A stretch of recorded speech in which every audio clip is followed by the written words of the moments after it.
इस वक्त की सबसे बड़ी खबर जो उत्तराखंड से आ रही है, चमोली से, जहां पर ग्लेशियर के टूटने की वजह से भारी तबाही हुई। सैलाब में 150 से ज्यादा लोगों के बहने की खबर है। कई घर बह गए।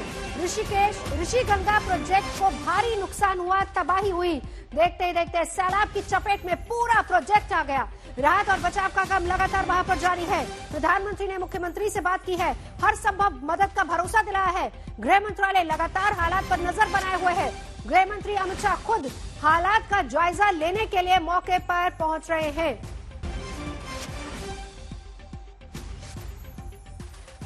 शायद तस्वीरें, और इन तस्वीरों में तबाही देखिए। हालांकि लगातार वहां से जो खबरें मिल पा रही हैं वो ये है कि टीमें वहां पर मौजूद है। एसडीआरएफ की टीम मौजूद है, इसके अलावा एनडीआरएफ की टीम मौजूद है। आईटीबीपी के जवानों को तैनात कर दिया गया है। एफओ आर्मी सभी को अलर्ट पर रखा गया है। टीमें लगातार दिल्ली से भी भेजी जा रही है। आईटीबीपी की टीमें वहां पर मौजूद है। और इस बीच आपको ये बता दें कि 150 से ज्यादा लोग जिनके बहने की खबर थी, खबर अब ये मिल पा रही है कि 3 शव बरामद हुए हैं। 3 शव बरामद हुए। 150 लोग लापता बताए जा रहे थे, लेकिन अब 3 शव बरामद हुए हैं। हमारे साथ इस वक्त केंद्रीय मंत्री गजेंद्र सिंह शेखावत लगातार जुड़े हुए हैं। गजेंद्र जी, अभी फिलहाल स्थिति वहां पर क्या है? हालांकि केंद्र सरकार ने कहा कि देवभूमि के लिए पूरी तरह से तैयार है, हर संभव मदद आपकी तरफ से भी जा रही है वहां पर। ये चमोली के रैनी विलेज में ऋषिगंगा जो हाइडल पावर कॉर्पोरेशन का जो प्रोजेक्ट चल रहा है, वहाँ आज सुबह ग्लेशियर के भरभरा करके गिर जाने के कारण से एवलांच की स्थिति इस तरह हुई। और उसके बाद में यकायक नदी में जलस्तर बढ़ा है और उसका प्रभाव निश्चित रूप से वहाँ जो साइट पर काम कर रहे थे बहुत सारे लोगों के मिसिंग होने की संभावना है, ऐसी सूचना भी है। लेकिन भारत सरकार हर संभव स्तर पर सहायता प्रदान करने के लिए भरोसा दिला करके साथ में खड़ी है। मैंने माननीय मुख्यमंत्री त्रिवेंद्र सिंह जी से बात की है। त्रिवेंद्र सिंह जी वहाँ पहुँच गए हैं। देश के गृह मंत्री आदरणीय अमित शाह जी स्वयं भी वहाँ पहुँचने वाले हैं जी। और हर संभव सहायता वहाँ प्रदान की जाएगी। सेंट्रल वाटर कमीशन से हमने सूचना मांगी है। नमामि गंगे मिशन को भी एक्टिव किया है। हमारे जो फुट सोल्जर्स हैं पूरे भारत में, गंगा प्रहरी, गंगा समितियों के सदस्य, उन सबको भी तुरंत राहत और जो है सहायता के लिए हमने उन सबको आग्रह किया है, सबको जागृत किया है। जिस तरह से सेंट्रल वाटर कमीशन जो फ्लड को मैनेज करता है और जो सूचना वहाँ से प्राप्त हुई है, उनकी सूचना के अनुसार जोशीमठ पर निश्चित रूप से जो है हिस्टोरिकली हाई फ्लड रहेगा। 2013 में जो जब केदारनाथ के हादसे के समय में जो हालात थे, उससे भी ज्यादा लगभग 1 मीटर, उससे भी ज्यादा 1 से 2 मीटर फ्लड रहने की संभावना है। शाम को 5 बजे तक हरिद्वार तक इसका इम्पैक्ट होगा, लेकिन हरिद्वार तक आते आते मुझे लगता है कि जो है प्रभाव उतना नहीं रहेगा, सामान्य प्रभाव रहेगा। लेकिन भारत सरकार सचेत है और उत्तराखंड सरकार के साथ में मिलकर के और इस आपदा से हर संभव सहायता लोगों को मिले, राहत मिले, तुरंत इसकी व्यवस्था इसके लिए काम कर रही है। गजेंद्र जी, बिल्कुल आपने हालात के बारे में जानकारी दी, लेकिन देखिए सर, बड़ी बात यहाँ पर यह भी, अगर ऊपरी इलाकों में लगातार राहत पहुंचाई जा रही है, एनडीआरएफ एसडीआरएफ की टीमें, हेलीकॉप्टर्स की भी तैनाती की गई ताकि लोगों को एयरलिफ्ट भी करने की जरूरत पड़े तो की जा सके। लेकिन खास तौर पर हरिद्वार और आसपास के जितने भी इलाके हैं, कुंभ का भी आयोजन वहां पर हुआ है। आप कह रहे हैं कि उतना इफेक्ट नहीं होगा, लेकिन एहतियातन वहां पर इस पूरे एरिया में किस तरह के कदम वहां पर उठाए गए हैं? देखिए, सब तरह के एहतियातन कदम उठाए गए हैं। उत्तराखंड सरकार ने सारे डिस्ट्रिक्ट जो भी इस रास्ते में आते हैं सबको अलर्ट किया है। हम भी, क्योंकि मेरे मंत्रालय के अधीन नमामि गंगे मिशन के तहत हम लोग क्योंकि सारे जिला के निरंतर संपर्क में रहते हैं, हमने भी अपने अनुरूप सारे जिला में सारे ही अफेक्टेड विलेज और प्रोबेबली अफेक्टेड विलेज जो है डिस्ट्रिक्ट में हमने बात की है। हम पूरी नजर बनाए हुए हैं और मैं ये मानता हूँ कि इसके दुष्प्रभावों को जो है हर हालत में कम करने की कोशिश की जाएगी। बिल्कुल बिल्कुल। केंद्रीय गृह मंत्री अमित शाह का क्या प्लान है? कितनी देर में वो पहुंचेंगे, अगर आपके पास कोई जानकारी हो? मैं ये तो अब नहीं बता सकता वो कितनी देर में पहुंचेंगे जी, निश्चित ही वो जाएंगे, ऐसी सूचना मुझे दी।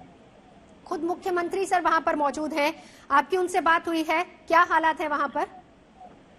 मेरी सुबह उनसे बात हुई थी, तब वो वहाँ जाने के लिए निकल रहे थे देहरादून से।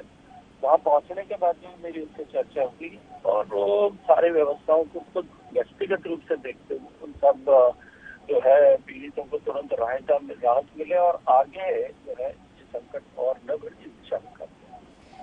बिल्कुल, संकट आगे और ज्यादा ना बढ़े। बहुत शुक्रिया सर हमसे बात करने के लिए। केंद्रीय गृह मंत्री गजेंद्र सिंह शेखावत जिनसे हम बात कर रहे थे, स्थिति पर लगातार केंद्र नजर बनाए हुए है। खबर ये मिल पा रही है कि अब से कुछ ही देर बाद खुद गृह मंत्री भी वहां पर जाएंगे, लेकिन हालात पर लगातार नजर है। केंद्र ने हर संभव मदद का भरोसा दिया है और पूरी तरह से स्थिति जल्द से जल्द ठीक हो उसको लेकर खुद अमित शाह ने बताया कि वो इस पूरी खबर पर नजर भी बनाए हुए हैं, मुख्यमंत्री के साथ संपर्क में भी है और ये सुनिश्चित किया जा रहा है कि देवभूमि को हर संभव मदद पहुंचाई जाएगी। इस बीच हम आपको ये भी बता दें कि लगातार दिल्ली में भी और देहरादून में भी लगातार एयरफोर्स और आर्मी को भी स्टैंड बाय पर रखा गया, यानी जहां कहीं भी जरूरत पड़ती है तुरंत से सबसे पहले मदद पहुंचाई जाएगी। बहुत सारे ऐसे इलाके, बहुत सारे ऐसे गांव भी हैं जिनका संपर्क कटा है क्योंकि पानी के तेज बहाव में कई पुल भी बह गए हैं, संपर्क कट गया है। बहुत सारे ऐसे इलाके जहां पर दूर दराज के इलाके जहां लोग फंसे हुए हैं, हेलीकॉप्टर्स को तैयार रहने के लिए कह दिया गया है क्योंकि वहां पर एयरलिफ्ट करने की जरूरत भी पड़ सकती है, इसलिए हेलीकॉप्टर्स को भी कह दिया गया है कि तैयार रहे। इस बीच हम आपको ये भी बताएं, एनडीआरएफ, एसडीआरएफ की टीम वहां पर मौजूद है। इसके अलावा खुद मुख्यमंत्री त्रिवेंद्र सिंह रावत भी वहीं पर हैं और पूरे हालात पर लगातार नजर बनाए हुए। और बड़ी खबर ये, ऋषि गंगा प्रोजेक्ट जिसको सबसे ज्यादा नुकसान हुआ है और जो 150 लोग लापता बताया जा रहा है जिनमें से 3 के शव बरामद हुए हैं, वो उसी ऋषि गंगा प्रोजेक्ट में ही काम कर रहे थे जिस दौरान ग्लेशियर फटा और पीछे से पानी का तेज बहाव आया जिसमें वो बह गए। हालांकि 150 लोग जो लापता बताए जा रहे हैं, आशंका ऐसी है कि वो सभी उस पानी में बह गए। 3 लोगों के शव बरामद कर लिए गए हैं। लगातार एनडीआरएफ की 4 टीमों को फिलहाल दिल्ली से रवाना किया गया। पर्वतारोही टीम भी इस वक्त वहां पर मौजूद है क्योंकि जो इलाके जहां पर पुल बह गए हैं, इस टीम को वहां लगाया जाएगा ताकि जल्दी से जल्दी पुल बनाकर लोगों तक मदद पहुंचाई जा सके। तो इस बीच ये बड़ी खबर आ रही है, खुद मुख्यमंत्री त्रिवेंद्र रावत वहां पर मौजूद है। हेल्पलाइन नंबर्स उत्तराखंड सरकार की तरफ से जारी किए गए हैं 1070 और 7555744486। ये वो हेल्पलाइन नंबर्स है जो जारी किए गए हैं। अफवाहों से दूर रहे, मुख्यमंत्री त्रिवेंद्र रावत बार बार ये कह रहे हैं अफवाहों से दूर रहे। तो अभी तक की बड़ी खबर और अभी तक का पूरा अपडेट आपको दे दें। एसडीआरएफ की 10 टीमें, आईटीबीपी की 200 जवान वहां पर राहत और बचाव के काम में जुटे हुए हैं। हरिद्वार, ऋषिकेश, श्रीनगर हर जगह पर अलर्ट जारी कर दिया गया है। इसके अलावा 150 लोग लापता बताए जा रहे हैं, 3 के शव बरामद हुए। ऋषि गंगा पावर प्रोजेक्ट जिसको सबसे ज्यादा नुकसान हुआ है और वहीं पर काम कर रहे थे वो मजदूर जो बह गए। मुख्यमंत्री त्रिवेंद्र रावत ने भी अपील की है कि पुराने तमाम वीडियोस और अफवाहों पर यकीन न किया जाए, न फैलाई जाए अफवाहें। ट्वीट उन्होंने किया है कि घटनास्थल पर मैं जा रहा हूं। वैसे आपको यहां पर यह भी बता दें कि वो घटनास्थल पर पहुंच भी चुके हैं। आईटीबीपी की राफ्टिंग टीम भी रेस्क्यू के लिए तैनात है। कहा उनको गया है कि वो भी पूरी तरह से अलर्ट पर रहे। ऋषिकेश में राफ्टिंग करने वालों को नदी से हटने के लिए कह दिया गया है। वो सारे इलाके जो गंगा किनारे, जो भी लोग वहां पर बसे। इस बीच मलारी में सेना की पोस्ट को जोड़ने वाला पुल भी बह गया है। ये भी एक बड़ा अपडेट आपको देते चले। तमाम वो इलाके जो कि नदी किनारे हैं, तमाम वो लोग या घर, बस्तियां जो भी नदी किनारे हैं, उन सभी को कह दिया गया है कि आप वहां से सुरक्षित जगहों की तरफ चले जाएं। तुरंत उन्हें वहां से हटाया जा रहा है। हालांकि जिस वक्त ये ग्लेशियर फटा सुबह 10 बजे तक के आसपास का वक्त था, उसके बाद तुरंत ये सूचना फैली। समय रहते ज्यादा से ज्यादा लोगों को नदी किनारे से हटाया गया, सूचना वहां तक पहुंचाई गई। लेकिन वो लोग जो कि ऋषि गंगा पावर प्रोजेक्ट के काम में जुटे हुए थे, 150 लोग, ये वही लोग हैं जो कि ऋषि गंगा पावर प्रोजेक्ट पर जुटे हुए थे, वही इस बहाव में बह गए, लापता बताए जा रहे हैं। दिलीप राठौर हमारे सहयोगी जुड़ चुके हैं हमारे साथ। सबसे पहले दिलीप राठौर हमारे साथ जुड़े थे, ये खबर उन्होंने ही दी थी। दिलीप, अभी की स्थिति बताइए पहले। नवजोत, देखिए अभी आपने जैसा बताया कि ऋषिकेश के आसपास के जो कैंप्स है वो खाली करवाए जा रहे हैं, बिल्कुल ठीक बात है। बिल्कुल ये पूरे रास्ते में पड़ने वाला जितने भी एरियाज हैं निचले स्तर पे, उनको खाली करवाया जा रहा है। तो कोविड के बाद बहुत समय के बाद लोगों को मौका मिला था घर से बाहर निकलने का, लेकिन इस ग्लेशियर के फटने की वजह से जितने लोग कैंप्स में रह रहे थे, जो छुट्टियां बिताने के लिए बाहर अलग अलग जगह से आए थे, उनको खाली करवा लिया गया है। क्योंकि आशंका यही बताई जा रही है कि पानी किसी भी वक्त नीचे तक आ सकता है। ऐसे में ये एक अच्छी बात है कि जो टीम है गवर्नमेंट ऑफ उत्तराखंड की, वो लगी हुई है काम में। एसडीआरएफ की टीम को अभी और बढ़ाया गया, 5 स्टैंड बाई पे टीम रखी गई थी जिनको अभी आगे मूव करवा दिया गया। ये एक नया अपडेट है कि जितनी टीम पहले लगी थी उसके अलावा 5 टीमों को और ऐड किया गया है। इसके अलावा एनडीआरएफ की टीम से भी बात की गई है, एनडीआरएफ की टीम भी स्पॉट पर पहुंचने वाली है जहां पर ये हादसा हुआ है। करीबन उसे 150 लोगों के बहने की आशंका ऑफिशियल्स के द्वारा अब बताई जा रही है। तो ये ऑफिशियल्स की तरफ से अगर ये बताया जा रहा है तो ये एक बहुत बड़ी जन हानि हो सकती है। जिस तरीके से ये हालात हुए हैं, जिस तरीके से ग्लेशियर फटा है, ग्लेशियर नीचे आया है, उसके बाद जो विष्णु गंगा नदी का जो पानी था उसने इतना तेज रूप अख्तियार कर लिया कि उसने आसपास के पूरे क्षेत्र को बिल्कुल तबाह बर्बाद कर दिया है। दिलीप दो चीजें देखिए, दो चीजें हम भी क्लियर करते चले क्योंकि आज तक के माध्यम से हम बिल्कुल सही सटीक खबर दे रहे हैं और वहां से आप हमें पूरा हाल बता रहे हैं। मुख्यमंत्री ने कहा कि अफवाहों से दूर रहें, ऐसे में बहुत जरूरी हो जाता है कि हम अपना फर्ज निभाएं और हम यहां से यही खबर दें, सही सच्ची सटीक खबर लोगों तक पहुंचाएं। कितना अलर्ट रहने की जरूरत है, पहली बात दिलीप बताते चले, साथ ही साथ कौन कौन से इलाके जहां पर लोगों के लिए खतरा अभी भी बना हुआ है, और साथ ही साथ एक और बड़ी बात, ये आगे चलकर क्योंकि रात 8 बजे तक का खबर ये मिल पा रही है कि हरिद्वार तक पानी आ सकता है, वहां तक भी कितना अलर्ट रहने की जरूरत है दिलीप? देखिए, अभी फिलहाल बहुत ज्यादा अलर्ट रहने की जरूरत है क्योंकि जितने भी क्षेत्र मैंने आपको पहले भी बताया था कि कर्णप्रयाग पड़ता है, उसके बाद में फिर श्रीनगर है, उसके बाद देवप्रयाग है और उसके बाद में फिर ये ऋषिकेश एरिया आ जाता है। मैंने आपको बताया था कि डैम के पानी को रोका गया है, अगर डैम का पानी रिलीज करना पड़ा किसी वजह से तो निचले इलाके में परेशानी हो सकती है। ये हालात इस बार थोड़े से कंट्रोल में इसलिए माने जा रहे हैं कि 2013 में जिस तरह से आपदा आई थी उस समय कंट्रोल लेने में सरकार को वक्त लग गया था, लेकिन आज के जो हालात हैं उसमें सीएम त्रिवेंद्र सिंह रावत ने इमीडिएटली उस एरिया के लिए मूव किया और वहां के हालात का जायजा लिया और उसके बाद से ही टीमों को और ज्यादा बढ़ा दिया गया है। तो ये इस बात की तरफ भी इशारा करता है कि टीम को बढ़ाने का आखिर मतलब क्या है। टीम अगर बढ़ाई जा रही है तो साफ ये संदेश जा रहा है कि कहीं ना कहीं एक बड़ी कैजुअलिटीज की संभावना बन रही है। जिस तरीके से डैम्स को खाली करवाया गया, देखिए एनटीपीसी का जो डैम है वो पूरी तरह से तबाह हो चुका है जो चमोली क्षेत्र में है। श्रीनगर का जो डैम है उसको पूरी तरह से खाली करवाया गया, करीबन 100 से 200 लोग वहां पर भी काम कर रहे थे। तो ये समय रहते एक अच्छी पहल की है प्रशासन ने कि उस एरिया को खाली करवा लिया गया है ताकि किसी बड़ी घटना, किसी बड़ी तबाही से बचा जा सके। यही हाल ऋषिकेश के आसपास का है क्योंकि बहुत सारे पर्यटक अलग अलग जगह से वहां पर आए हुए हैं। अभी पानी वहां इतनी तादाद में नहीं पहुंचा है, लेकिन पानी पहुंचेगा जरूर वहां पर, तो इसलिए पर्यटकों को वहां से खाली करने के आदेश दे दिए गए हैं। लाउड स्पीकर के द्वारा माध्यम से उनको बताया जा रहा है, जो रिजॉर्ट ओनर्स हैं उनको बताया जा रहा है कि अपने जो नदी किनारे जो कैंप्स हैं और जो रिजॉर्ट्स हैं उनको खाली करवाया जाए तुरंत। उसको पूरी तरह से एसडीआरएफ, फायर और पुलिस ने अपने कब्जे में ले लिया इन क्षेत्रों को, जिससे कि किसी भी हानि से बचा जा सके, उनको बचाया जा सके। कैजुअलिटीज की जहां तक बात करें, अभी कैजुअलिटीज क्लियर नहीं हुई है कि कितनी कैजुअलिटीज हो सकती है, लेकिन ये संभावना जताई जा रही है कि 100 से 150 लोगों के बहने की आशंका है जो ऑलरेडी वहां पर कार्यरत थे। जो निचले क्षेत्र है उनमें कितना नुकसान पहुंचा है अभी तक ये बताना अभी संभव नहीं है, क्योंकि जिस तरीके से धीरे धीरे रिपोर्ट हमारे तक आएंगी वो आज तक के माध्यम से लोगों को, देश दुनिया को पता चलती रहेंगी। बिल्कुल, सारी चीज क्लियर हम बता रहे हैं। दिलीप मेरे सहयोगी लगातार हमारे साथ बने। दिलीप, कैजुअलिटीज के बारे में आपने बताया कि वो उसके लिए थोड़ा इंतजार करना होगा, हालांकि 150 लापता बताया जा रहा है, लेकिन 3 के शव भी बरामद हो गए। साथ ही साथ हम बताते चले, इस बीच दिलीप एनटीपीसी के प्रोजेक्ट के बारे में भी जरा जानकारी दीजिए। देखिए, एनटीपीसी का ये प्रोजेक्ट था, ये ड्रीम प्रोजेक्ट था जिसके लिए राज्य सरकार भी पूरी तरह से कोशिश में लगी हुई थी कि पूरी तरह से कामयाब हो। भारत सरकार भी इस प्रोजेक्ट में लगी हुई थी कि इस प्रोजेक्ट को पूरी तरह से कामयाब बनाया जा सके।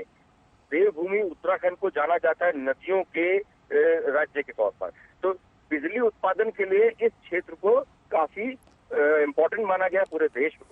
तो जिस तरीके से बिजली उत्पादन के लिए अलग अलग जगह पर डैम्स बनाए जा रहे थे, उसमें ये एक बहुत बड़ी हानि है राज्य सरकार के लिए भी और भारत सरकार के लिए भी, क्योंकि उत्तराखंड की जो डैम है वहीं से जो बिजली है वो सप्लाई की जाती है उत्तर प्रदेश में, और इसके अलावा अलग अलग जगह पे भी बिजली की सप्लाई यहाँ से होती है। तो कहीं ना कहीं इस डैम के खत्म होने से, तबाह और बर्बाद होने से उस चीज को को भी परेशानी होगी, जो बिजली है उनको बड़ी समस्या आएगी, क्योंकि जिस तरीके से ये सिस्टम पूरी तरह से गड़बड़ा गया है, उसमें आने वाले वक्त में लोगों को और ज्यादा परेशानी का सामना करना पड़ेगा।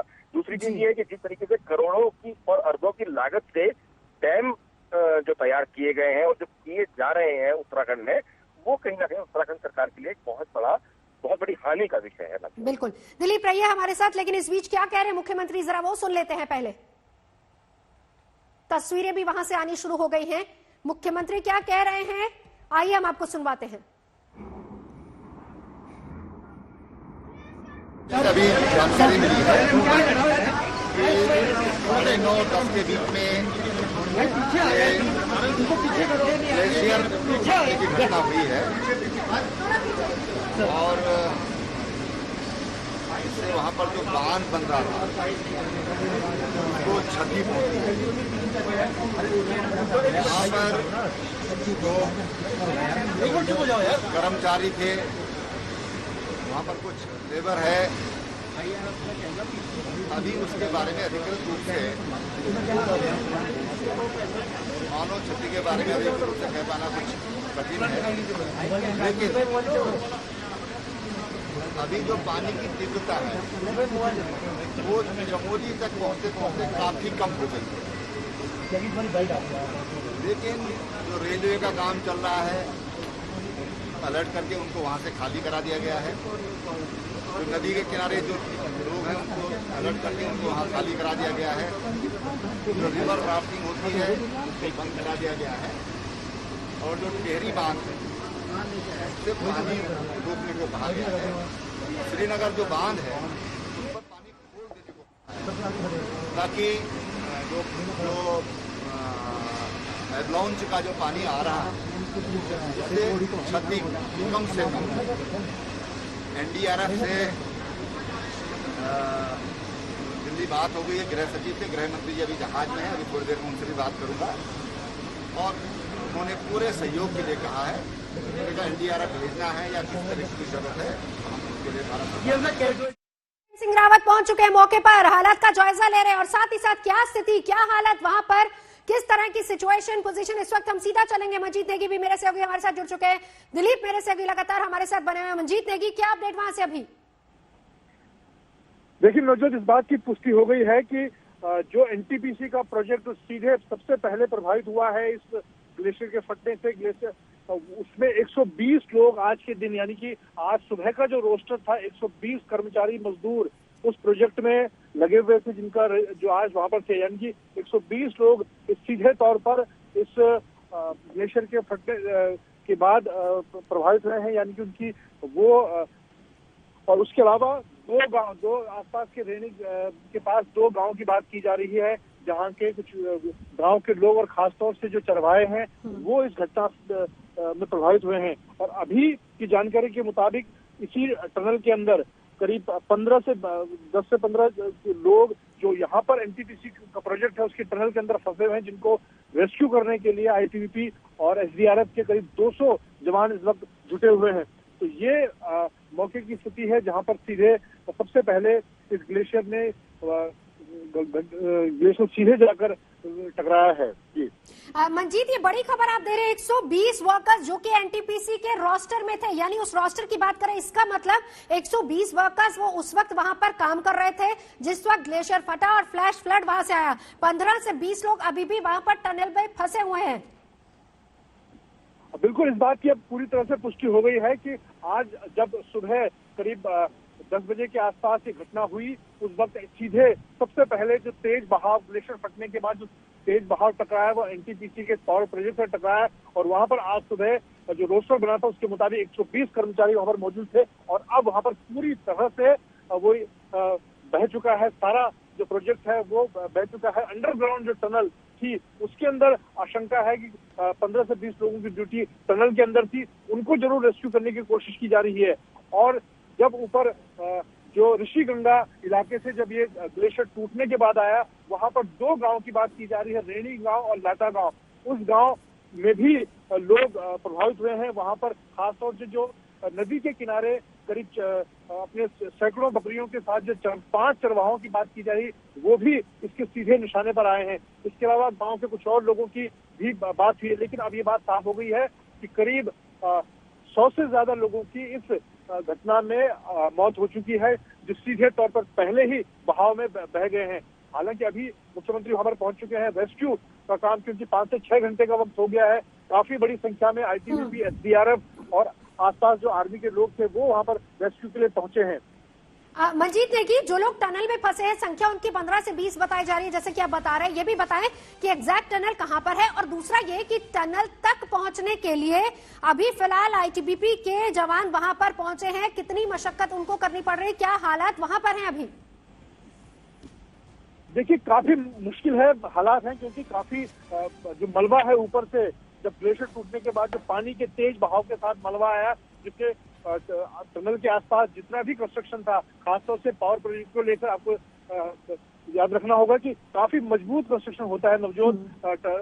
चाहे वहां पर पानी को रोकने के लिए जो टनल बनाई जाती है, उसके अलावा जो कंस्ट्रक्शन होता है पावर प्रोजेक्ट का, वो काफी मजबूत होता है। लेकिन पानी का बहाव इतना तेज था कि वो पूरे कंस्ट्रक्शन को, पूरे टनल को वहां पर बहा कर ले गया। कुछ अंडरग्राउंड टनल होती है बिजली बनाने के दौरान, उस टनल में जो लोगों की ड्यूटी थी 10 से 15 लोगों की लोग बताए जा रहे हैं जो फंसे हुए हैं, उनको रेस्क्यू करने के लिए, बचाने के लिए वहां पर करीब 200 के आसपास आईटीबीपी, एसडीआरएफ के लोग मौजूद हैं। हालांकि जो मलबा उसमें उनको काफी दिक्कतों का सामना करना पड़ रहा है।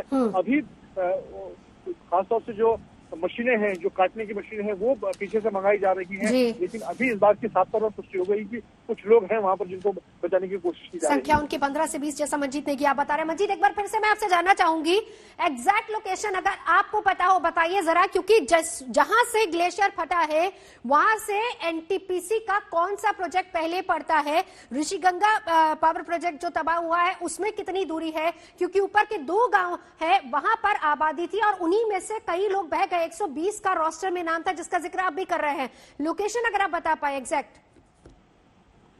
देखिए, ये अगर हम बात करें नवजोत, तो ये जोशीमठ के आगे जब हम बद्रीनाथ की तरफ आगे बढ़ते हैं तो ये 4 धाम यात्रा का रास्ता है, और इसी के साथ गंगा की कई सहायक नदियां निकलती हैं, धौली गंगा, इसके अलावा ऋषि गंगा। ये जो घटना हुई है, ये ऋषि गंगा से लगने वाले जो ऊपर के ग्लेशियर हैं, जहाँ पर रेणी गांव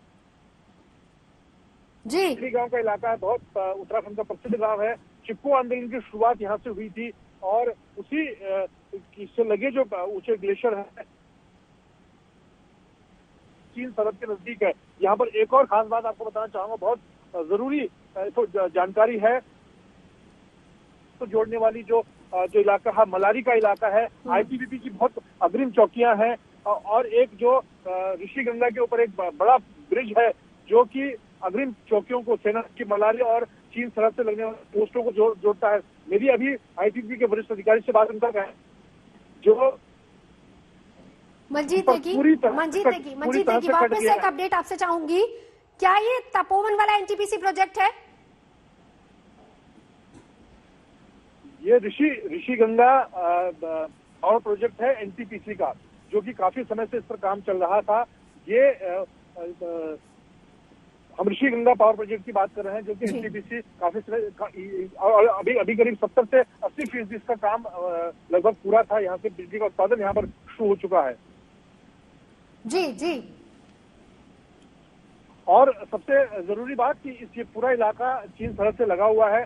अभी जो जानकारी उसके मुताबिक सेना, आईटीबीपी की जो फॉरवर्ड पोस्ट है आगे, उन तक जाने का संपर्क भी पूरी तरह से टूट गया है, और ये इलाका एक तरह से इस बहाव की वजह से, जो पुल थे, जो एनटीपीसी का पावर प्रोजेक्ट था, सब कुछ पूरी तरह से बह गया है। और इसके आगे हम बहाव के साथ अगर हम आगे बढ़े तो ये जो ऋषि गंगा नदियां है, ये आगे जाकर अलकनंदा में मिलती है, रुद्रप्रयाग में, चमोली में, और उसके बाद रुद्रप्रयाग होते हुए श्रीनगर, जहाँ पर जेवीके कंपनी का बड़ा पावर प्रोजेक्ट है।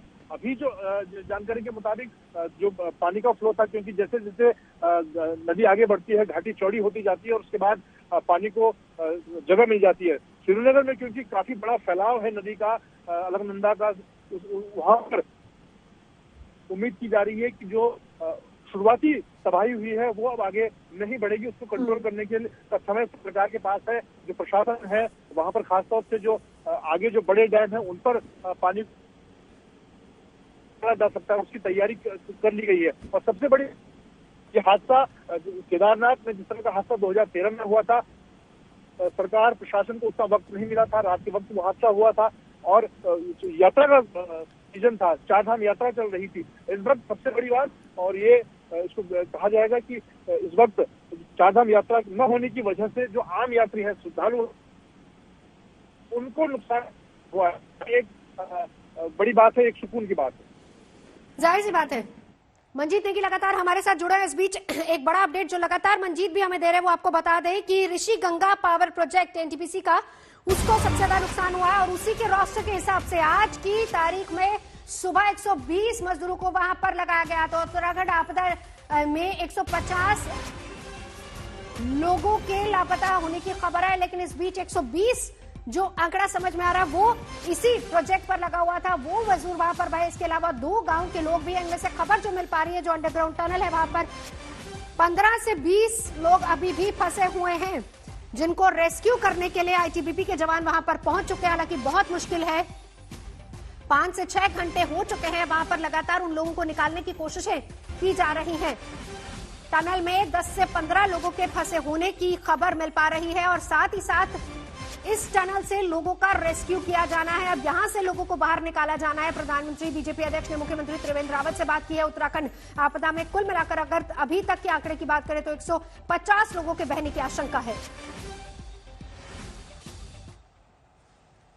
ऑपरेशन साइट पे है और पूरे के पूरे एफर्ट्स जारी हैं कि सनसेट से पहले उन सारे के सारे वर्कर्स को वहां से रेस्क्यू किया जाए।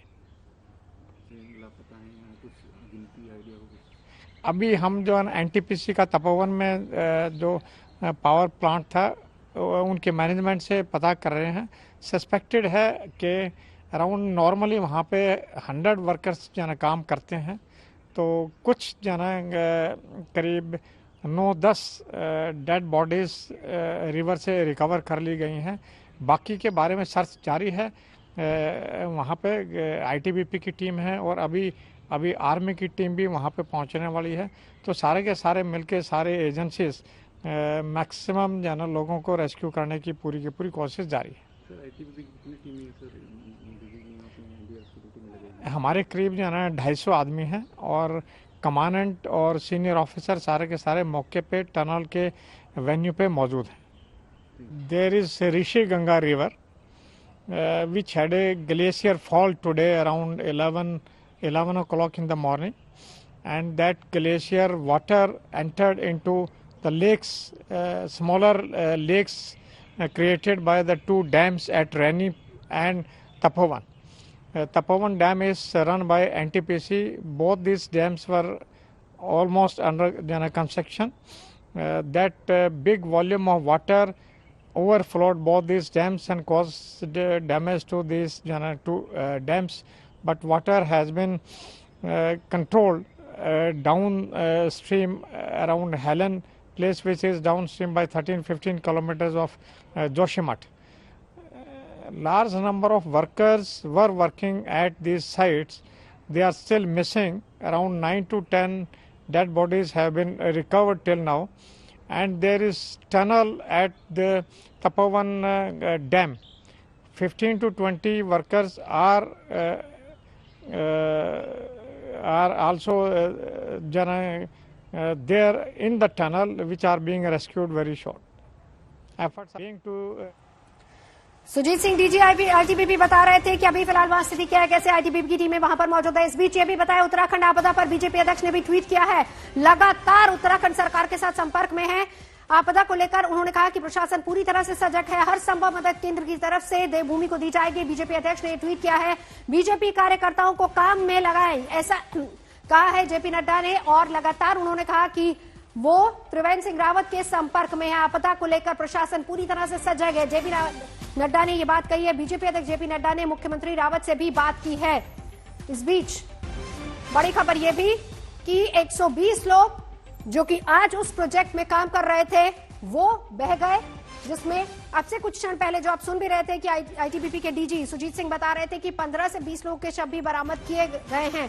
हालांकि 15 से 20 लोग ऐसे भी हैं जो वहीं पर टनल में फंसे हुए हैं, जिनको निकालने के लिए आईटीबीपी के जवान वहां पर मौजूद है।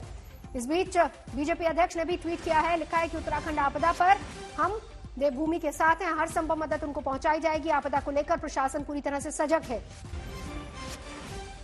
बीजेपी अध्यक्ष जेपी नड्डा ने मुख्यमंत्री त्रिवेंद्र रावत से भी बात की है, कार्यकर्ताओं को काम में लगाएं, आदेश दे दिए गए हैं। आपदा पर यह ट्वीट जेपी नड्डा का।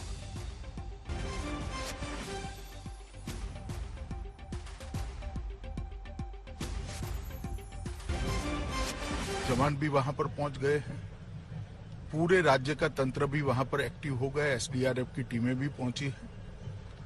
मेरी मुख्यमंत्री जी से बात हुई, वो भी ऑन वे हैं और वायुसेना को भी अलर्ट कर बचाव कार्य में लगाने के लिए हमने पूरी तैयारी कर ली है। मैं उत्तराखंड की सभी निवासियों को आश्वस्त करना चाहता हूं कि नरेंद्र मोदी सरकार इस संकट की घड़ी में उत्तराखंड के साथ खड़ी है और हर संभव मदद देकर इस संकट से जल्दी उत्तराखंड बाहर आए और आम जनजीवन पहले की तरह शुरू हो जाए, इस दिशा में हमारे प्रयास है। मेरे साथी एमओएस नित्यानंद जी गृह विभाग के डिजास्टर मैनेजमेंट के कंट्रोल रूम में स्वयं बैठकर इस सारी चीजों को देख रहे हैं और मैं भी शाम को पहुंचकर परिस्थिति का जायजा लूंगा। प्रधानमंत्री जी ने भी फोन पर पूछा कर एनडीआरएफ और गृह विभाग की टीम का मार्गदर्शन किया है और मुख्यमंत्री स्वयं मौके पर होने के कारण वहां की सारी परिस्थितियां तुरंत ही संज्ञान में आती है। मैं आशा करता हूं कि बहुत कम समय में हम स्थिति को सुचारू रूप से चालू करने में सफल होंगे और हादसे के लिए जितनी भी मदद की जरूरत है वो सभी प्रकार की मदद केंद्र सरकार उत्तराखंड सरकार को देगी। और हमारे साथ इस वक्त केंद्रीय शिक्षा मंत्री रमेश पोखरियाल जुड़ चुके हैं। सर, एक बहुत बड़ी आपदा और यकीनन पूरी तरह से केंद्र सरकार साथ में है राज्य सरकार के, लेकिन अभी वहां से क्या अपडेट मिल पा रहा है? क्या ये माना जाए कि स्थिति सामान्य हो गई है या अभी खतरा टला नहीं है? स्वाभाविक ये है कि अभी क्योंकि उधर से जो तबाही करता हुआ वो आया है वो आगे थोड़ा सा बढ़ेगा। हालांकि जो अलकनंदा के तट के जितने भी स्थान थे उनको अलर्ट कर लिया गया है सुरक्षित स्थानों तक जाने के लिए, लेकिन अब नीचे आते आते तो पानी का तेज बहाव अब कम हो रहा है। लेकिन वहाँ जो हमारी सुरंग है, महत्वपूर्ण बात यह है कि जो सुरंग के अंदर लोग काम कर रहे हैं, अभी सुरंग क्योंकि इधर से बंद हो गई तो वो सुरंग को खोलने में सबसे बड़ी चुनौती है और वहीं पर सेना के लोग भी पहुंच गए, आईटीबीपी के पहुंच गए हैं और एनडीआरएफ की भी टीमें। हमारे प्रधानमंत्री जी का लगातार मार्गदर्शन मिल रहा है, गृह मंत्री जी लगातार और एनडीआरएफ की टीमों का भी मार्गदर्शन कर रहे हैं। तो अभी जो टनल में जो तपोवन विष्णुघाट ये धौली गंगा पर है वो बड़ा 520 मेगावाट का है और उसकी जो 2 टनल है, एक टनल में तो 16 लोगों के सुरक्षित होने की सूचना है, लेकिन दूसरी टनल में जो 2.5 किलोमीटर है उसमें जो अंदर लोग फंसे हुए हैं उनको वो दोनों तरफ से क्योंकि बंद है तो उसको निकालने की उनको सुरक्षित कैसे करके निकले और उसको कैसे करके खोला जाए उसकी कार्रवाई चल रही है। सर, आप तो खुद सूबे का जिम्मा संभाल चुके हैं, हालात और स्थिति से पूरी तरह से वाकिफ भी हैं। अगर आप समझा पाए, क्योंकि 5 से 6 घंटे का वक्त हो चुका है, ऊपर जहां पर एग्जैक्ट वो टनल है वहां पर अभी हालात कैसे हैं, वक्त अभी कितना और लगेगा? आप तो जानते ही हैं कि पहाड़ की कैसी विषम परिस्थितियां होती हैं और घाटियां बिल्कुल ऐसी हैं, जबकि सड़क पूरी तरीके से साफ हो गई है उसके आसपास। तो ऐसे स्थिति में निश्चित रूप में बड़ी चुनौती है किस तरीके से वहां पहुंचा जाए, जिस स्थान पर युद्ध स्तर पर काम होना है तो वो चुनौती बनी है। लेकिन एनडीआरएफ की टीमें जुटी हुई है, आईटीबीपी पहुंच गई है, सेना के भी जो जोशीमठ के हमारे जवान थे वो वहाँ पहुंच चुके हैं और ये काम दूभर जरूर है लेकिन बहुत युद्ध स्तर पर हो रहा है और हमारी एनडीआरएफ की टीमें लगातार वहाँ पहुंच रही है। सर, जैसा आप बता रहे थे 15 से 20 लोग अभी भी टनल में फंसे हुए हैं, और जो अगर आज के रोस्टर की बात की जाए तो उस हिसाब से 120 लोग थे जो उस वक्त उस साइट पर काम कर रहे थे। क्या फिगर नंबर्स आपके पास आए हैं? अभी मुझे लगता है कि वैसे उस जो तपोवन विष्णुघाट जो परियोजना है धौली गंगा की, उसको जो सूचना हासिल हुई, कुल 178 लोगों ने ड्यूटी पर होने की सूचना है। लेकिन जो एक टनल में 16 लोगों के सुरक्षित होने की तो सूचना है, लेकिन कुछ लोग अपने इस अल्लाह से जान बचाकर भी भागे हैं। तो भी मुझे ऐसा लगता है कि जो सूचनाएं मिल रही हैं वो 50-60 लोग अभी दोनों जगह 60-70 लोग मिसिंग हैं, ऐसा प्रथम दृष्टया में लग रहा है। बिल्कुल बिल्कुल, बहुत शुक्रिया हमसे बात करने के लिए। रमेश पोखरियाल, केंद्रीय शिक्षा मंत्री, मुख्यमंत्री भी रह चुके उत्तराखंड के, उन्हीं से हम बात कर रहे थे। हालात, सिचुएशन वहां पर क्या है वो बता रहे थे। जैसा उन्होंने बताया कि अभी भी 15 से 20 लोग, जैसा हमारे सहयोगी मंजीत नेगी भी बता रहे थे, क्योंकि वहां पर एक टनल भी है। जिस वक्त ये पूरा हादसा हुआ, ग्लेशियर फटा, वहां पर जो लोग एग्जैक्ट साइट पर काम कर रहे थे रोस्टर के हिसाब से, जिनका नंबर 120 बताया जा रहा है, वो भी लापता है। इसके अलावा आईटीबीपी के डीजी सुजीत सिंह से जब हमने बात की, उन्होंने बताया कि अभी फिलहाल 9 से 10 लोगों के शव मिल चुके हैं। सुरंग में अभी भी 15 से 20 लोग फंसे हैं, जिनको निकालने की कोशिश हो रही है। 5 से 6 घंटे से भी ज्यादा का वक्त हो चुका है, अभी उनको निकालने की कोशिश हो रही है। और वहां पर आईटीबीपी लगातार तैनात है और वहां पर कोशिश ये की जा रही है जल्दी से जल्दी उनको वहां से बाहर निकाला जाए। रैनी और लाटा गांव के 4 गडेरिया भी बह गए हैं, ऐसी भी खबर आ रही है।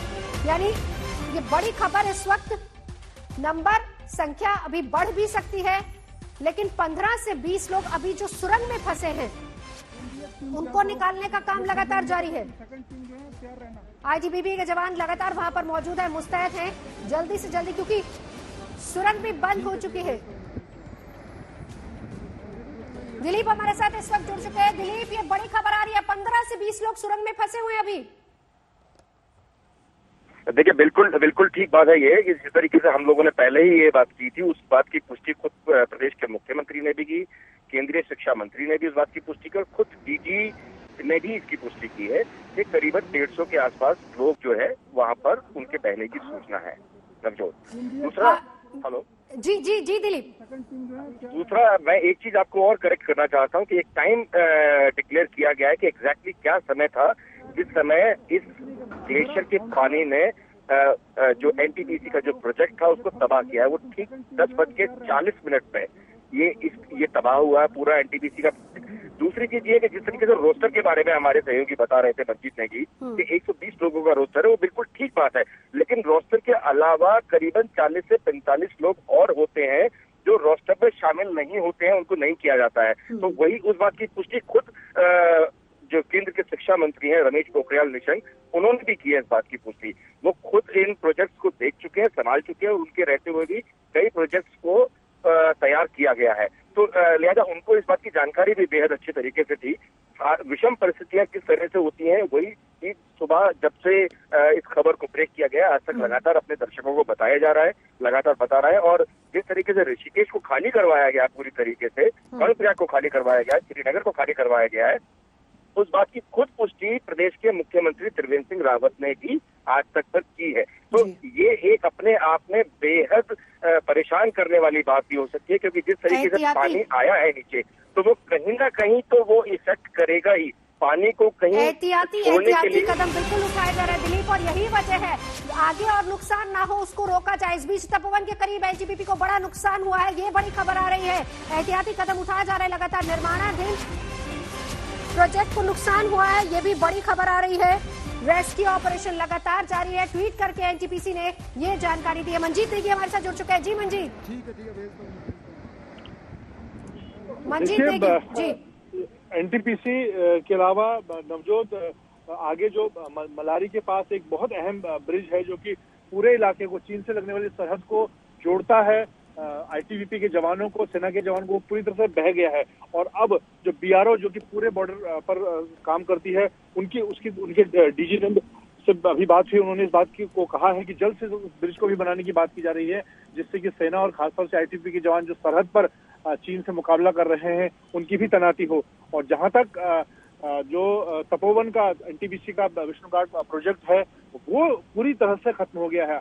2003-4 से ये प्रोजेक्ट शुरू हुआ था उत्तराखंड बनने के बाद, और तब से लेकर लगातार इस पर काम चल रहा था। बिजली उत्पादन का 500 मेगावाट से ज्यादा का ये प्रोजेक्ट है। और अभी जो जानकारी मिल पा रही है 150 के आसपास लोग, 120 लोग जो रोस्टर में जिनका नाम शामिल था, उसके अलावा और कर्मचारी और आसपास की जो खासतौर से 2 गांव रेणी और के पास जो 2 गांव प्रभावित हुए हैं, वहां पे कुछ जो बकरी के लोग हैं वो, और कुछ गांव के लोग। और उसके आगे अगर हम जब मलारी ब्रिज की बात कर रहे हैं, जो कि एक बड़ा ब्रिज, वहां पर भी जोशीमठ के आसपास अगर बहाव के साथ जो गांव और जो इलाके थे, वहां पर भी कुछ लोग जरूर प्रभावित इससे हुए होंगे। जी बिल्कुल, 40 के करीब और लोग, जैसे कि दिलीप भी बता रहे थे। लेकिन मंजीत देखिए, यहाँ पर एक और बड़ी खबर, और ये इस बात को भी क्लियर कीजिए, हम लगातार जहां ग्लेशियर टूटा उसके बाद से वो तमाम तबाही की तस्वीरें लगातार दिख भी रही हैं, जानकारी भी दे रहे, लेकिन इससे जो नुकसान हुआ है, जैसे कई जगह पर पुल टूटे हैं, वहां से आसपास के किन किन इलाकों को कहां पर ये नुकसान हुआ है, ये भी बताइए जरा। देखिए, नुकसान के इलाके को अगर हम शुरुआत से देखें तो जहां से धौलीगंगा से ये ग्लेशियर टूटने के बाद पहला जो इसका सबसे ज्यादा प्रभाव हुआ वो तपोवन में जो एनटीपीसी का पावर प्रोजेक्ट है, जहां पर सबसे पहले इस ग्लेशियर के टूटने के बाद पहला तेज बहाव जब आया तो वहां पर पावर प्रोजेक्ट को हुआ। और उसके आगे फिर अगर हम बात करें जोशीमठ तक की, जहां पर बीच में मलारी का जो एक बड़ा ब्रिज है जो तमाम इलाकों को जोड़ता है, वो उसके चपेट में आया।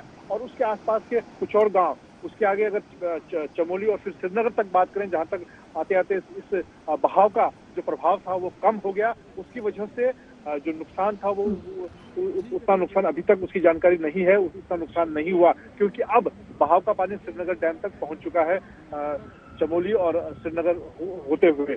लेकिन शुरुआती जो सुबह 10 बजे के आसपास 10:40 पर जब से पहली बार जो तपोवन एनटीपीसी का प्रोजेक्ट है उसको हिट किया, उसी वक्त सबसे ज्यादा प्रभाव, और क्योंकि एक तरह से ये भी कह सकते हैं कि इस पावर प्रोजेक्ट पर टकराने की वजह से जो ग्लेशियर के बहाव का प्रभाव था, जो इम्पैक्ट था, वो मैक्सिमम यहाँ पर हुआ, ज्यादा यहाँ पर हुआ, उसकी वजह से आगे इसका प्रभाव कम रहा। हालांकि मलारी के पास जो ब्रिज है वो पूरी तरह से वॉश आउट हो गया, उसके आसपास के और कई जो नदी के किनारे जो इलाके थे वो पूरी तरह से तबाह हो गए। और लेकिन फिलहाल अभी जो प्रशासन के सामने और जो टीम वहां पर है रेस्क्यू के लिए, जो एसडीआरएफ के आईटीबीपी के जो लोग मौजूद हैं, उनके सामने नवजोत अभी एक बड़ी चुनौती, जो लोग अभी तपोवन में जो टनल के अंदर फंसे हुए हैं, जो कि जमीन के अंदर टनल है, उसके अंदर अभी भी 15 से 20 लोगों की बात की जा रही है, उनको फिलहाल बचाने की चुनौती है। लेकिन जैसे जैसे टीमें आगे बढ़ेंगी, जोशीमठ तक आगे बढ़ेंगी, तब और नुकसान कहां पर हुआ है, जो पुल बहा है, बिल्कुल पुल के मंजीत ने की वही तस्वीरें लगातार हम टीवी स्क्रीन पर दिखा भी रहे हैं, किस तरीके से वहां पर जो 15 से 20 लोग अभी भी टनल के अंदर फंसे हैं, उन्हें बचाना सबसे बड़ी प्राथमिकता है। आईटीबीपी के जवान मोर्चा संभाले और जल्दी से जल्दी उनको बाहर निकाला जाए। हालांकि मुश्किलें बहुत हैं, लेकिन फिर भी उन तक पहुंचना है। 15 से 20 लोग वहां पर फंसे हुए हैं। तपोवन एनटीपीसी का प्रोजेक्ट और उसी के बगल में जो टनल, वहीं पर 15 से 20 लोग फंसे हुए हैं। मंजीत नेगी, आईटीबीपी के जवान अभी क्या कह रहे हैं, वहां से क्या खबर मिल पा रही है?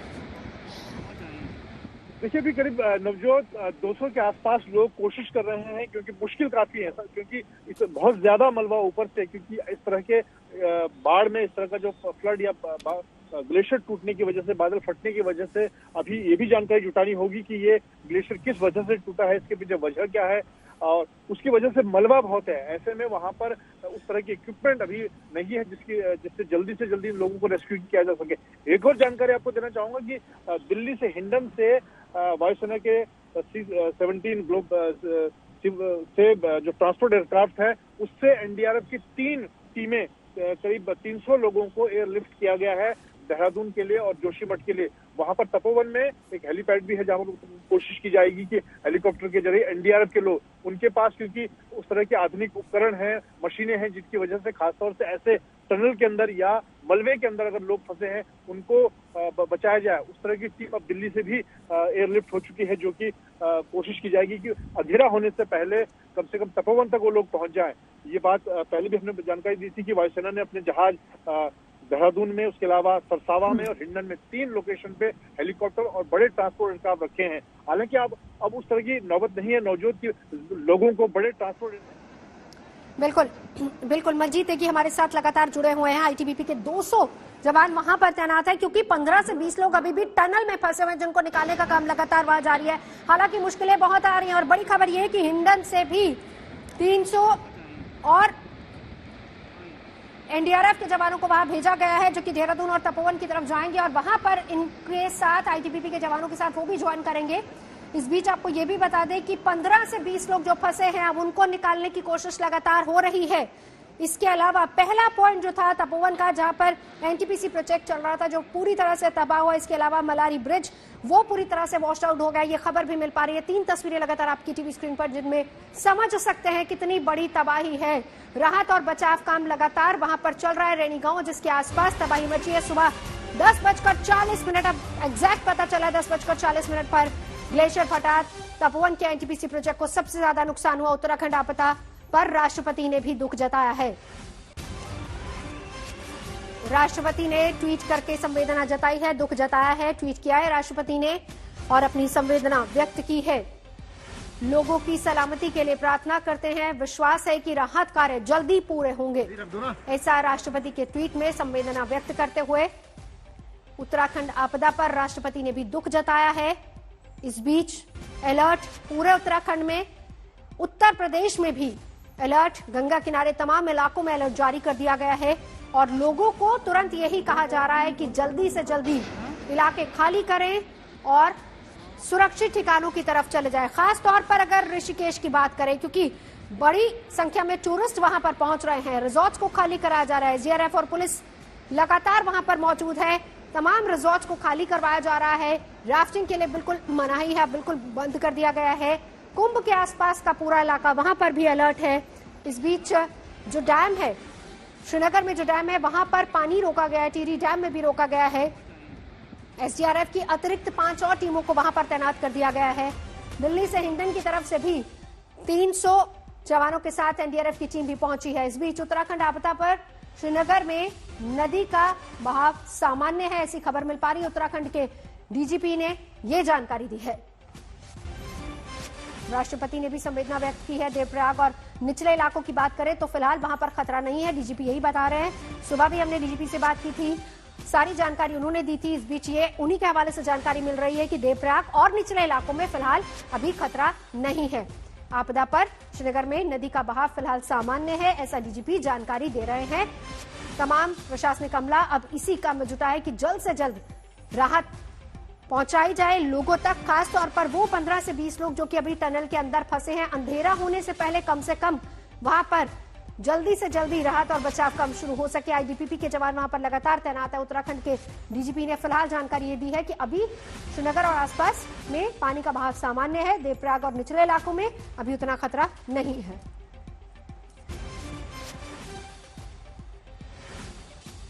एसडीआरएफ के पीआरओ इस वक्त हमारे साथ जुड़ चुके हैं। सर, जानना चाहेंगे अभी कितनी टीमें वहां पर हैं और क्या अतिरिक्त टीमों को भी लगाया गया है? अभी आपके पास इंफॉर्मेशन क्या है, हालात क्या है वहां पर? मैडम, मैं बताना चाहूंगा कि हमारी 3 सब टीमें हमारी प्रोजेक्ट के करीब है, तपोवन के करीब रेस्क्यू कार्य कर रही है। इसके अतिरिक्त रेणी गांव में 2 सब टीम लगी हुई है। रेणी गांव में तो हमारे एसडीआरएफ के कमांडेंट श्री नवनीत सिंह भुल्लर सर मौजूद हैं। इसके अतिरिक्त हमारी जोशीमठ में 2 टीम हमारी कंडीशन में है, अलर्ट में है, पहले रेस्क्यू में भी वर्क कर रही है वहाँ पे। इसके अतिरिक्त हमारी श्रीनगर में 1 टीम है और 1 टीम हमारी रनिंग में चल रही है। ऋषिकेश में त्रिवेणी घाट में हमने टीम को अलर्ट दशा में रखा गया है। इसके अतिरिक्त मुख्यालय में टीमें हमारी अलर्ट कंडीशन में है कि अतिरिक्त अगर सहायता पहुंचानी हो तो हेली के माध्यम से भी टीमें हमारी रवाना हो सकती। स्थिति नहीं होगी। समीक्षा बैठक की आज यहाँ पर क्या देखिए, अयोध्या, देश और दुनिया की निगाहें अयोध्या पर है। देश के यशस्वी प्रधानमंत्री आदरणीय मोदी जी ने अयोध्या को वर्ल्ड क्लास सिटी के रूप में डेवलप करने के बारे में एक कार्ययोजना तैयार करने और उस कार्यक्रम को तेजी के साथ आगे बढ़ाने के लिए कहा था। चलिए, हमारे साथ इस वक्त एसडीआरएफ के पीआरओ प्रवीण जी मौजूद है। प्रवीण जी, आप सिलसिलेवार तरीके से बता रहे थे कहां पर कौन सी टीमें हैं, अलर्ट पर कितनी टीमें हैं सर? हमारी एक टीम हमारी श्रीनगर में है, रनिंग में है, प्लस त्रिवेणी घाट में हमारी टीम अलर्ट पे है। इसके अतिरिक्त मुख्यालय में 2 टीम हमारी अलर्ट पे है। अगर बाय द वे यहाँ से कहीं हेली के माध्यम से सहायता पहुंचानी पड़े तो इसके लिए हम लोग यहाँ पे अलर्ट टीम पे है। हमारी 2 टीमें हैं मुख्यालय पे। और तो तपोवन में हमारी 2 टीम वर्किंग में है। तपोवन में हमारी 3 टीम वर्किंग में है और रेणी गांव में 2 टीम हमारी वर्किंग में है। जोशीमठ में भी हमारी 2 टीम हमारी वर्क कर रही है इस समय। तो तपोवन से जो खबर मिल पा रही है, क्योंकि वहां पर टनल में 15 से 20 लोग अभी भी फंसे हुए हैं, क्या जानकारी आप उस बारे में दे पाएंगे? उन्हीं को निकालने की मैं इस समय कोशिश की जा रही है एसडीआरएफ टीम के द्वारा, और वही वर्क इस समय चल रहा है। क्या एसडीआरएफ के साथ वहां पर आईटीबीपी भी है जो मदद कर रहे हैं उनकी? आईटीबीपी के जमाने जन सामान्य है, स्थानीय प्रशासन साथ में होता है। इसके अतिरिक्त हमारे जो एसडीआरएफ के कमांडेंट है श्री नवनीत सर बुल्लर, तो वहाँ पे मौजूद है। जी, वो वहीं पर मौजूद है। क्या खबर मिल पा रही है, वक्त अभी कितना और लग सकता है? स्थिति जल्दी कंट्रोल में आ जाएगी और रेस्क्यू कर लिया जाएगा। जी जी, इसके अलावा जो निचले इलाके हैं, भले हम श्रीनगर की बात करें, जो डैम है वहां पर, ये भी खबर मिल पा रही है कि वहां पर भी एसडीआरएफ की टीमों को स्टैंड बाय पर कर दिया गया है। हमारी टीम हमारी श्रीनगर में अलर्ट टीम में थी, इसकी हुई थी श्रीनगर से आगे के लिए, परंतु जो हमारा श्रीनगर डैम है वहाँ आते आते पानी सामान्य हो चुका है, इसलिए अब कोई पैनिक होने वाली बात नहीं है। इसमें किसी सामान्य है।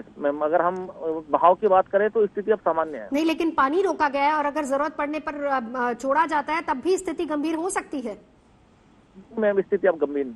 जी जी जी, तपोवन से अगर आप एक अपडेट और दे पाए कि वक्त अभी कितना लगेगा, क्योंकि देखिए अंधेरा होने से पहले अगर काम पूरा हो पाएगा या नहीं, इसके बारे में अगर जानकारी आप दे पाए।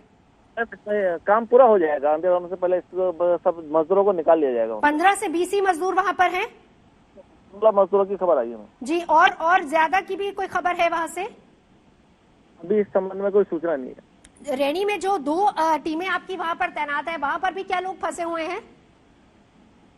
एक्चुअली वहाँ से नेटवर्क हमारे लिए प्रॉब्लम आती है लगातार, और हम उनको आते हैं वर्क कर रही है। जैसे कोई सूचना हमें हम भेज देते हैं। जी जी, शुक्रिया हमसे बात करने के लिए। एसडीआरएफ के पीआरओ जिनसे हम बात कर रहे थे, टीमें लगातार तैनात है और साथ ही साथ अलर्ट पर भी हैं।